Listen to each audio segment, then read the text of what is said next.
Olodumare called Ofumei to tell him to come back tomorrow because he was going to make him king of the world or king of the universe. And Ofumei was like, oh, okay. He's kind of like Nikola Jokic talking about basketball. He'd rather talk about the horses. Ofumei really didn't care about being king of the universe, but he was Olodumare's eldest and, favorite son. So he said, yeah, sure, I'll take it. But Eyobe heard this. And he said, man, and you could say it was unselfish, you could say it was selfish, whatever, it ended up working out. But Eyobe heard this and said, if this guy becomes king of the universe, we're doomed. Because Babao Fumeji had a couple flaws in his character. And one of them was aggressiveness, right? Irritability.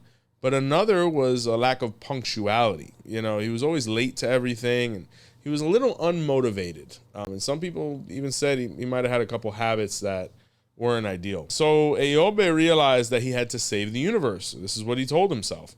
So he went and received divination, where Ifa told him to perform sacrifice with a goat. So the paperwork says that it was a goat at the ocean. Now, I'm sure Eshu was there.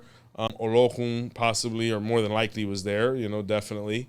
But when the goat was sacrificed, they skinned it and they put it on Eyobe's back, right? And they said, you're going to show up at the crack of dawn tomorrow before your brother, and you kneel in front of your father. And he was like, okay. So the thing about it is Eyobe knew that Oragun would show up late because that was his character.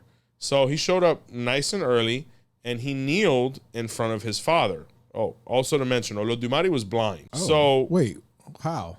Well, it's just how the story goes, Okay. I don't know. Maybe because that's really a great question, man. This is where, Babalao's really got to interpret. Yeah. If Eyobe is the light, he didn't come in contact with Eyobe until that moment. Okay. Eyobe was the Big Bang, Big Bang. Eyobe is the sun. Eyobe is the eyes, all of these different things. I mean, it could be a metaphoric point within the story to represent that all of those things came after Eyobe did what he was about to do.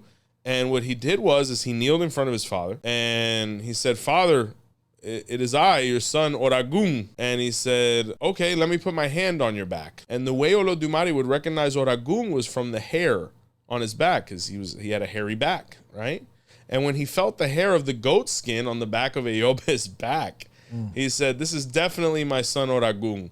May the person I have my hand rested upon right now be the king of the universe. And it was done. Ding.